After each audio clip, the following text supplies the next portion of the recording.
football coach at LSU. It's Ed Orgeron. Ed will be scoring off against one of his sons in LSU's game with McNeese. His son, Cody, is the starting quarterback for the Cowboys. He also helped provide me some of my spring reading material with his book, Flip the Script, looking back on the successful 2019 season and on the rest of his life.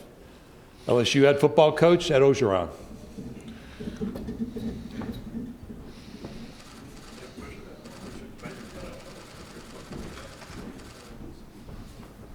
Hey, Coach. What's up, guys? Good to see everybody. Well, first of all, I want to thank the commissioner for the job that he and his office did last year. What a tremendous job of communicating with us, sometimes on a daily basis, and doing a great job of getting us through the season. What a tremendous job I thought that he did personally. We're very proud here to be here at SEC Media Day representing the LSU Tigers. I brought two great guys today to represent us, Derek Stingley and Austin Deckles. We could have brought 10. We have a lot of guys that are coming back from our football team that are tremendous leaders. Derek's one of the top corners in America, one of the top players coming back, and has become a tremendous leader for us. Austin Deckles is going to break the record for most games played by any LSU football player this year. But he was instrumental in getting our whole offensive line to come back. I could have brought a whole offensive line back here. They're a tremendous group of young men. Obviously, we're excited about this season. We got a lot of guys returning. We have an experienced team. We have a very good team, a very good coaching staff coming back. And I love the mindset of this football team and the leadership of the football team. A couple of things on offense. We brought back Jake Peets and DJ Mangus to run Joe Brady's offense in 2019, one of the most prolific offenses in the history of football, and that's what we're going to. And I think those guys are going to do a tremendous job. I'm also excited about the acquisition of Brad Davis in the summer, one of the best offensive line coaches in the country, along with Kevin Falk and Mickey Joseph. Those guys are going to do a tremendous job for us. Obviously on offense, we got to battle at quarterback. I think it's healthy for our football team. I believe in both quarterbacks. Miles Brennan and Max Jones, I think, are two championship quarterbacks. Whoever wins is going to do a great job at LSU. It's going to be a great battle. We're going to see what happens. We have an offensive line coming back, Tyron Davis and John Emery. It's time. Tyron's in the best shape he's been. Keyshawn Butte coming in with some tremendous young wide receivers. We have a great offense coming back. I can't wait to see those guys play. On defense, I was very excited to be able to hire Durante Jones. He's an expert. On the back end comes from Mike Zimmer's system, one of the best cover guys in all of the world, along with Andre and along with Blake. I think those guys are going to do a great job with Corey Raymond on defense. We're excited to go to the 4-3 defense. Got our defensive line coming back. Got two of the best corners in America, and Derek and Eli Ricks. Got some young safeties, one of the top safeties in the country, two top safeties in recruiting. Got two tremendous young linebackers that we acquired through the transfer portal. And we're excited about that. We're excited about Cade York coming back, Avery Atkins on special teams. So I know you guys got a lot of questions, but I just want to give you a little preview of our football team. And any questions? All right, thank you, Coach. If you have a question, raise your hand. Savannah, Riley, and AJ will get a microphone to you. And we ask that you please stand and give your name and affiliation. So we'll go ahead and start up here on the front row to the left with Bob. Hey, Ed, Bob Holt, Arkansas Democrat. Is that how you doing? I know you made a lot of changes with your coaching staff. Why did you pick the guys you did? How do you feel they're fitting in? And Brad Davis in particular from Arkansas, why did you zero in on him, and what's he bring to you guys? Well, first of all, great to see you, Bob. Brad Davis is a guy from Baton Rouge, a tremendous recruiter, known for him for a while, up-and-coming offensive line coach. You always have a group of coaches on a list in case something happens. Something did happen, he became available. We're very happy to have him. He's happy to be home in Baton Rouge. One of the things that, and I talked about this before, our coaches didn't know this, but when I was interviewing them, I was pretending I was one of our players. And I wanted to see how well they would communicate to our players. Because, coaches are going to know a lot of football, but it's how much that they can get to our players and how much our players will know. And every one of these coaches, they were 20 years, average 20 years younger than the coaches I had on the staff. Every one of these coaches made an A+ in communication with our players. Okay, we'll go over here on the left-hand side on the right aisle.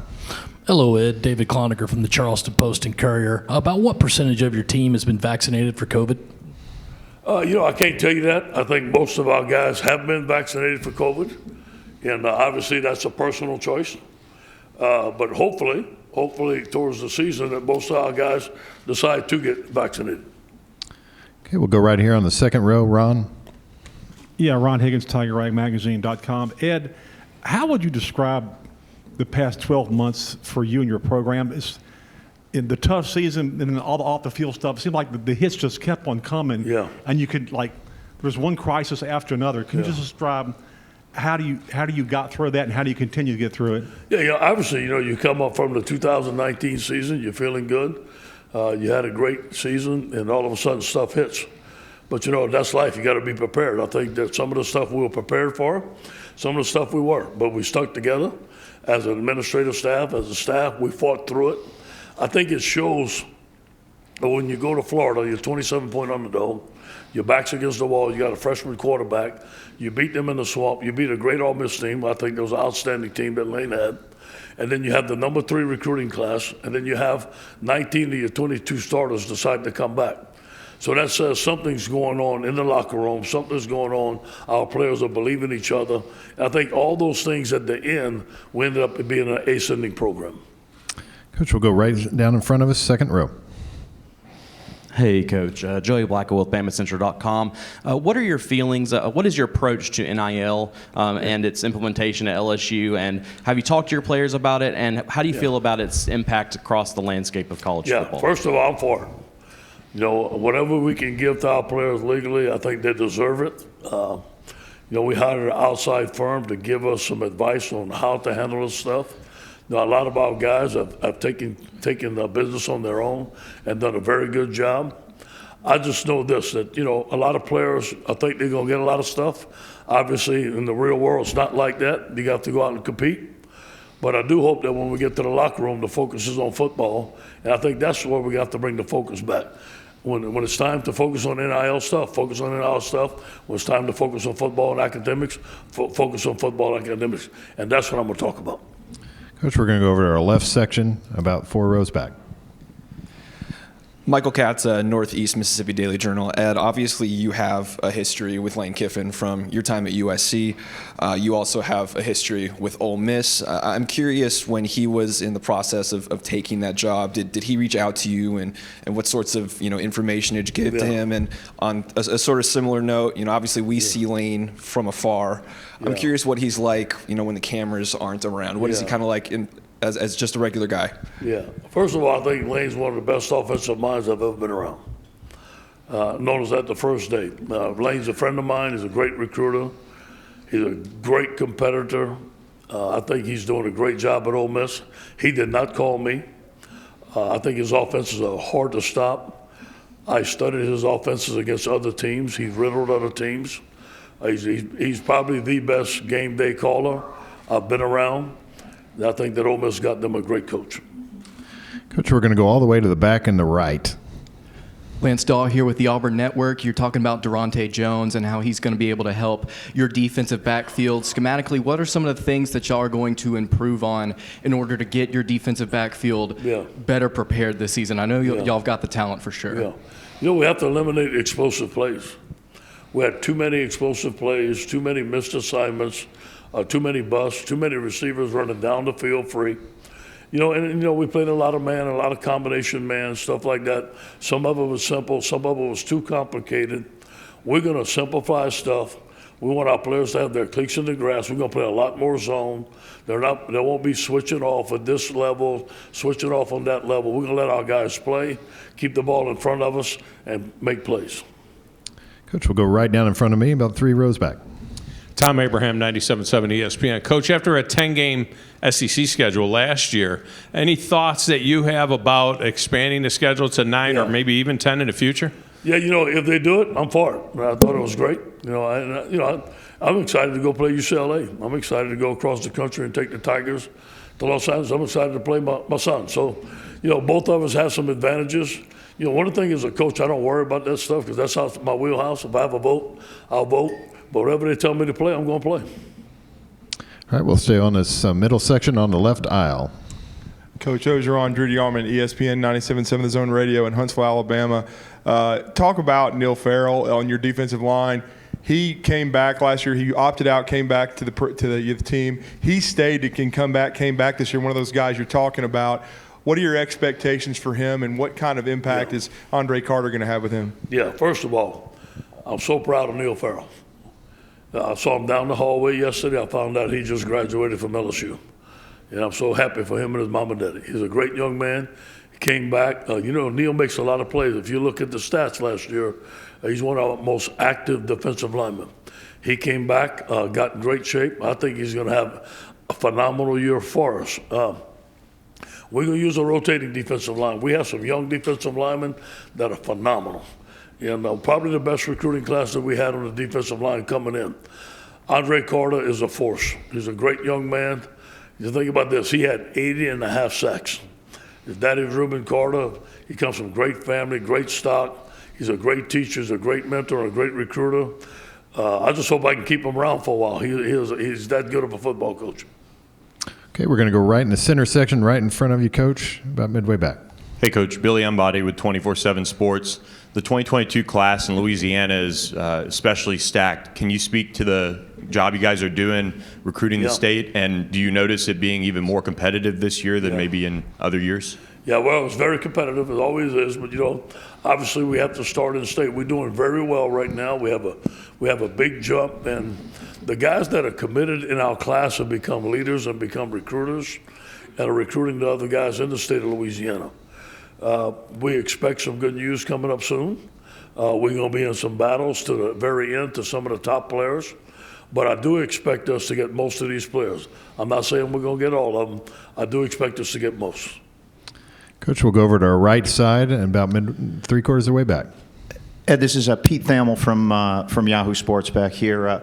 In the past few months, Ed, LSU as a school, the athletic department, and you personally have been linked to some serious sexual misconduct allegations. I know there's obviously some active lawsuits, and I'm not as much asking you to comment on that specifically as curious if the past few months you've had any takeaways in terms of changed behaviors and how you're going to maybe act differently as a coach in handling such situations in the future. Yeah, that's something I'm not going to comment on at all. That's an ongoing investigation. I'm not going to comment on any of that.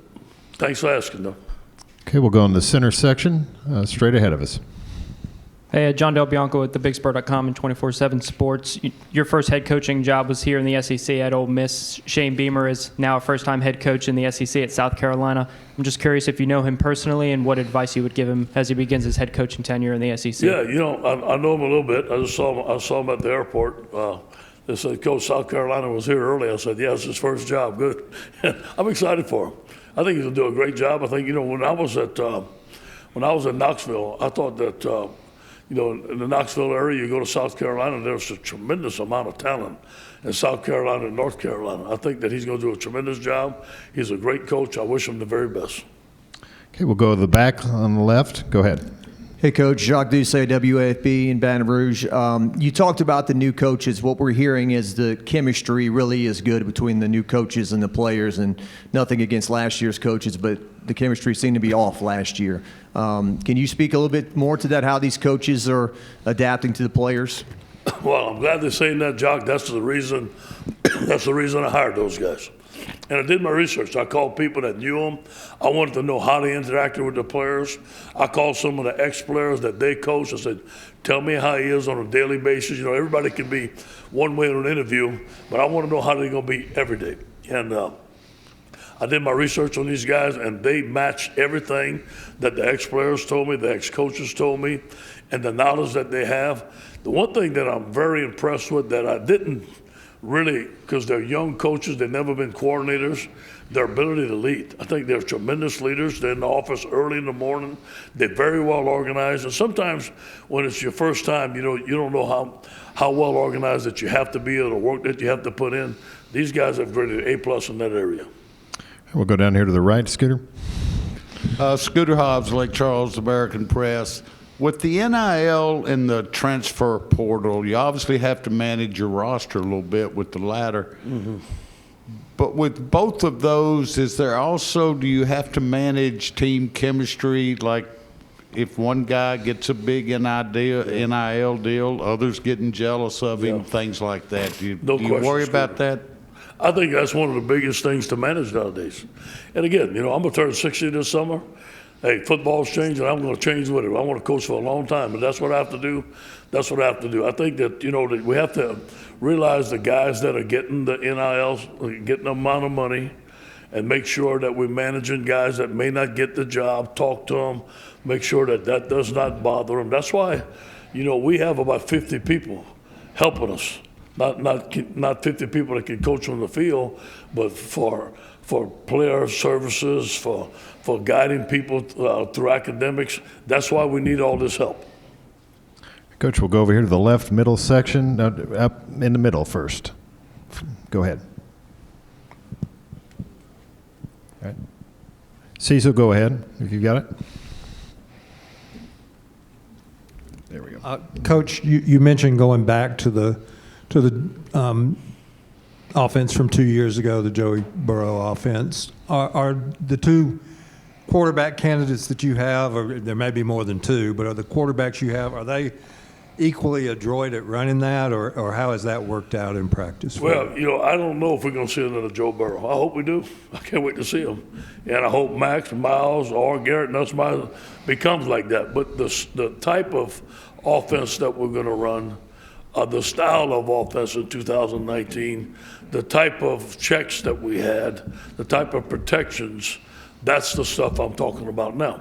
Whether or not Max, Miles, or Garrett can run it like Joe, I'm not expecting that. But I want to see the same type of plays. I want to see the same type of adjustments that was so successful for us. Now, that doesn't mean that's the only thing we're going to run. But that is going to be the basis of our offense, which is a spread offense, which we learned under Joe Brady. Okay, we'll stay over in that same section. Go ahead. Hey, Ed. Mark Weiser, Athens Banner Herald. Did you think you guys had a chance to keep Eric Gilbert as you looked at his options? And what do you see for him at Georgia, where they're listing him as a wide receiver? We wish Eric the best. He's an outstanding young man. Mama's a great lady. I think he's going to be an all-pro tight end, all-American. Has a chance to be a first-round draft choice. Coach, we'll go over here to the right side along the aisle. Theo DeRosa, Commercial Dispatch, Columbus, Mississippi. Mississippi State, your first SEC game this year. It's on the road. Obviously, that was a big upset last year. What kind of adjustments are you going to have to make for this game? And what kind of program is Mike running over there in Starkville? Yeah, we'll stop his offense. We didn't stop it one time. But obviously, he came in with the air raid the first time. We had seen it before, obviously. But we didn't do a good job with it. And then, we saw the people did some good things against us. So, the more stuff you put on tape, the more we would learn how to stop it. Obviously, go and play there. I think Mississippi State does a great job of playing there, the cowbells and all that noise. It's our first SEC game. It's a game that we must win to get to where we want to go. This is the SEC. You got to be ready every Saturday. But you know what? Instead of, and you asked me about that, instead of worrying about all that stuff, my focus is going to be on camp and this football team and getting them better starting August 6th. Coach, we'll go back here to Ron Higgins on the second row. Ed, you talked about doing your homework and hiring the new coaches, and you kind of mentioned this on a Zoom call back in the spring. We're trying to get clarification. The coaches you hired in 2020, did you interview all of them? Or part of them? I'm just trying to get. We weren't clear when you talked about that. Well, there were some interviews that were not face-to-face. There were some hires that were made that, hey, you know what? I know the guy, he knows me, let's talk about it. Hey, this is what we're going to run, stuff like that. But, when I hired Bo, it was not a formal interview. I know that's probably what you're asking. And I believed in him, and it just didn't work. And I said I would never do that again. And every one of these guys, I interviewed them in person. I had a long interview with them. I had specific questions that I asked, things that I may have should have asked, I shouldn't have. If I'd have interviewed Bo Pelini face to face, I'd have still hired him. There would have been no change in that because of his reputation and because of the guy I know. I'm sure of that. Coach, we'll go over here to the right, about the fourth row. Hey, Ed, Adam Luckett, Kentucky Sports Radio. Dare Rosenthal is an offensive tackle. He's going to Kentucky. What type of player is Mark Stoops' program getting? Yeah. And what's it going to be like facing an intra-conference transfer this year? Yeah, well, it's different, obviously. We hated to lose them. I recruited there out of Faraday High School as the defensive lineman, went to offensive line. He didn't want to leave. It was hard on him. I think you got a potential first-round draft choice there. And Dare knows he's got some stuff that he needs to get better at. I'm sure Kentucky's going to see that, but he's a great young man, a great team player. But he's going to be wearing another helmet, and he's going to be trying his best. I'm going to expect his best against us, and he's going to get our best. I know he expects that. That's just the way it is. Okay, we're going to go in the middle section about midway back. Got a question right over here. Brook Skipina from The Advocate. Ed, all the changes, coaching and players as well. I mean, how do you maintain the program as you want it going towards the future? Going off of last year and trying. And I think you talked about LSU standards and such, but all these things changing. Well, that program has been set, and that program is set, and the people that are around me have helped me build that program. I have pillars on my staff that are still there. I have pillars on my support staff that are still there, and they understand the program that we put in place since I've been the head coach, and we started from scratch. So there's some things some philosophies that we're going to stay with. There's some changes that we have to make, but every one of these guys that I interviewed, I specifically told them what I wanted done, and they specifically agreed to that. And I think that those guys have done a good job since they've been hired. And they understand the format, they understand how we're going to practice, they understand what I want, and they've done a good job with it. So I see no problem for us continuing to at the LSU standard performance. Now, we got to coach better, and we got to play better. Coach, we'll go back here with Bob in the front row. Hey, Ed, this is a two-part question. Kevin can help you remember the other part if you forget. He's used to me. Okay. But the first part is both your new coordinators had a connection to your previous, coordinators. Mm-hmm. How important was that? How that play into the recruiting process? And how far out was that McNeese game scheduled? It's kind of odd. A coach faces his son, and you're going to be in game plans that week trying to figure out how to hit him and force turnovers and sack him and whatever. What's that going to be like? Yeah, well, first of all, me relying on former coordinators that I trust was very, very instrumental in me hiring both of our coordinators. In fact, that's about 80% of it, to be honest with you. Playing Cody, Cody is a very competitive young man. And playing McNeese State, Frank Wilson is a good friend of mine. Well, Frank is one of the best assistant coaches ever at LSU, great recruiter. He's family. They're going to give us their best shot. My son's going to give us, he's going to give me all I can get. And guess what? I'm going to give him all I can give him. And that's just the way it's going to be. He's going to expect my best, and I'm going to expect his best, and we're going to compete. And we'll shake hands and hug after the game. That's just the way it's going to be. Coach, we'll go to the back of the room on the right side. Hey, Coach. Kate Adams, WAFB TV, Baton Rouge.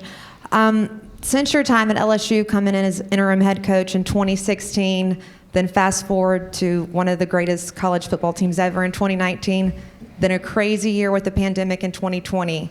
Going into 2021, what is one of the biggest lessons you've learned, especially in these last 3 years, that you're going to take into this year as head coach, and then also a message that you want your team to know this year? Yeah, do it the way I want. That's it. It's not done the way I want, I'm going to fix it. I'm going to fix it immediately. I see something broke, I'm fixing it.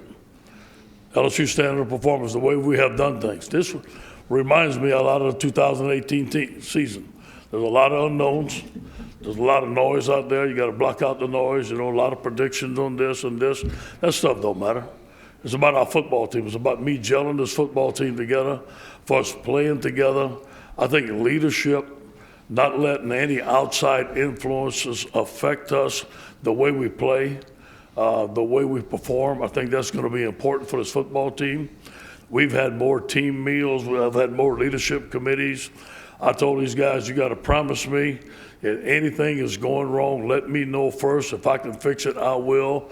Let's communicate. If there's something that we need to be done better in our university that I can help, I will help. We're giving them all the means that we can to have an open line of communication, and I think that's going to help for this year. Coach, we'll go over to the right side, about 3/4 of the way back. Hey, Coach. Travis Brown with the Bryan College Station Eagle. How much do you have to pay attention to what other programs around the country and around the conference are doing as far as NLI stuff is, or NIL stuff is going, and how that might anecdotally help them in recruiting? Is there anything that you've seen out there that made you kind of roll your eyes? That's a good question. One of the things that we did in the offseason, hire Austin Thomas back as our general manager. He's done a tremendous job of putting together a personnel department, putting together a department that pays attention to all that stuff. I don't have time about it. I don't want to. But if some other schools are doing stuff because it's new and it's something that we're not doing, it's something that we can do, we have to use it to compete. We all learn from each other, just like watching film. If a coach at another school is running something on offense, we may steal it from them, they may steal it from us. I think that's going to be the same thing. Coach, we'll go to the back of the room on the left aisle. Hey, Coach, there's a view that there are some schools in the SEC that have a competitive advantage and a recruiting advantage over other schools because there's no uniform drug policy in the Southeastern Conference, and some people have spoken out about that. Would you like to see a uniform drug policy in the SEC? That's a very delicate subject. LSU has its own drug policy that's run by the administration. I follow that policy. I don't know if a uniform drug policy would help or not. I haven't thought of that question to give you a great answer. I know that I hear some schools are different than others. I don't know that. I just know what our policy is and we follow it. Okay, we'll go in the center section on the left aisle. Go ahead. Ivan Mazel with On3.com, Ed. Given the number of super seniors this year and the number of seniors that were able to come back, how much will that affect the quality or sophistication of what you see in offenses that play LSU this year? It should be great. You got some returning guys. COVID helped us. We'd have lost our whole offensive line, our whole defensive line. It'd have been tough to replace all those guys. But these offenses are on fire right now. And I think what you're seeing is guys are coming back, running the same plays, doing the same thing, skill positions. Our skill positions are loaded just like other schools, 7-on-7. There's no more fullbacks. So all those things, I think that you're going to see some explosive offenses on defensive guys. We got to catch up. We're a little bit behind. All right, Coach O, thank you for your time. Thank you, guys. Go Tigers.